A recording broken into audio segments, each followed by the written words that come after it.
Hello friends, welcome to my YouTube channel MNTR World. Please subscribe my channel friends. So ఈరోజు వచ్చేసి ఏంటంటే మనకి ఎక్కువ టైం లేనప్పుడు అలాగే పిల్లల లంచ్ బాక్స్కి ఈజీగా హెల్తీగా పన్నీర్తో ఇట్లా ఒకసారి ట్రై చేసి చూడండి. మీకు ఎంతో సింపుల్గా ఒక 10 minutesలో అయిపోతుంది అన్నమాట. ఇప్పుడు మనం దాని ప్రాసెస్ చూసేద్దాం ఫ్రెండ్స్. ఫస్ట్ ఏంటంటే నేను ఇక్కడ ఒక 1 glass ఆఫ్ బాస్మతి రైస్ తీసుకున్నాను. మీరు మామూలు రైస్ కూడా తీసుకోవచ్చు. దాన్ని మంచిగా ఒక 2 times వాష్ చేసి 1 glassకి 1.5 glass వాటర్ తీసుకొని స్టవ్ మీద పెట్టేసుకోవాలన్నమాట. ఇప్పుడు మనం మిర్చి, ఆనియన్, క్యారెట్ అండ్ కొత్తిమీర, నేను ఇక్కడ క్యాప్సికమ్ కూడా యాడ్ చేశాను అనమాట, అది మిస్ అయింది, తీసుకోవాలన్నమాట.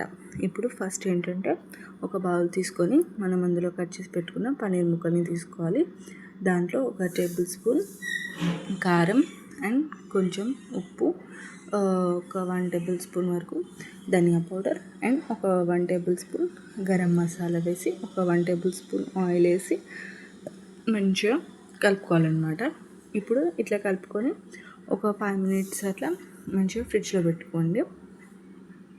ఫ్రిడ్జ్లో పెట్టి ఒక 5 minutes తర్వాత ఫ్రిడ్జ్లోంచి బయటికి తీసి స్టవ్ మీద కళాయి పెట్టి అందులో నూనె ఆర్ నెయ్యి వేసుకొని మంచిగా పన్నీర్ పీసెస్ అనేవి మంచిగా ఫ్రై చేసుకోవాలన్నమాట.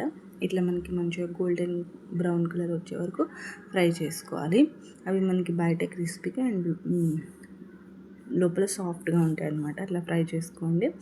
ఇప్పుడు అదే కళాయిలో కొంచెం ఆయిల్ పోసుకొని మనం అందులో కట్ చేసి పెట్టుకున్న పచ్చిమిర్చి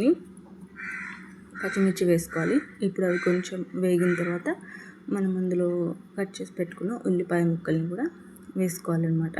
ఉల్లిపాయ ముక్కలు కూడా మంచిగా వేగాక ఇప్పుడు మనం అందులో ఒక 1 tablespoon పసుపు అండ్ 1 tablespoon అల్లం వెల్లుల్లి పేస్ట్ వేసుకోవాలన్నమాట. ఇవి 2 వేసుకొని మంచిగా కలుపుకోవాలి. ఇట్లా మంచిగా కలుపుకొని ఒక మూత పెట్టి ఒక 2 minutes అట్లనే వదిలేయాలన్నమాట. ఇక్కడ ఏంటంటే మనకి రైస్ మనం ఫస్ట్ పొయ్యి మీద పెట్టేసుకున్నాం కదా, అది మంచిగా ఇట్లా పొడిగా వచ్చే వరకు ఉంచుకోండి. ఇప్పుడు ఏంటంటే మనకి ఆనియన్స్ అనేవి మంచిగా వేగుతాయి అన్నమాట.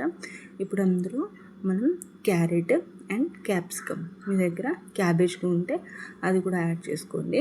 ఇప్పుడు వాటిని 2 minutes అట్లా హై ఫ్లేమ్లో పెట్టుకొని వాటిని మంచిగా సార్ట్ చేసుకోవాలన్నమాట. ఇట్లా మంచిగా 2 minutes అట్లా హైలో పెట్టి మనం మంచిగా కలుపుతూ ఉండాలి. అవి కూడా ఈలోపు మంచిగా మగ్గిపోతాయి అన్నమాట.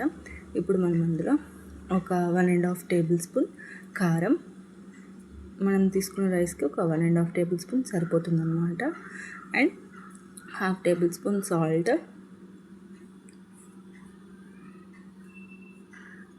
అండ్ ఇక్కడ ఒక 1/2 tablespoon వరకు గరం మసాలా వేసుకొని వాటిని కూడా ఇప్పుడు మంచిగా కలుపుకోవాలన్నమాట.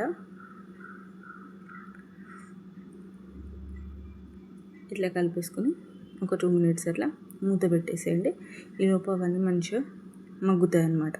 ఇప్పుడు ఇట్లా మగ్గినాక ఇప్పుడు ఇందులో ఇందాక మనం ఉడకబెట్టిన రైస్ని వేసేసుకోవాలన్నమాట.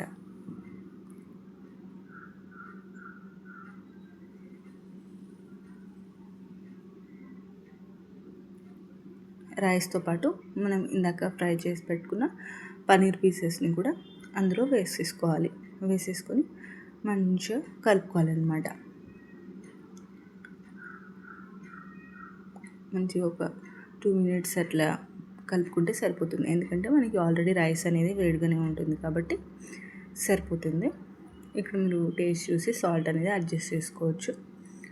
అంతే. లాస్ట్లో ఫైనల్లో కొంచెం కొత్తిమీర చల్లేసి స్టవ్ ఆఫ్ చేసేస్తే మనకి ఎంతో సింపుల్గా, ఈజీగా, టేస్టీగా అండ్ హెల్తీగా ఇలా 10 minutesలో మనకి పన్నీర్ పులావ్ లాగా రెడీ అయిపోతుంది అన్నమాట. సో ఒకసారి మీరు కూడా ట్రై చేసేయండి friends. Thank you. Please subscribe my channel. Bye.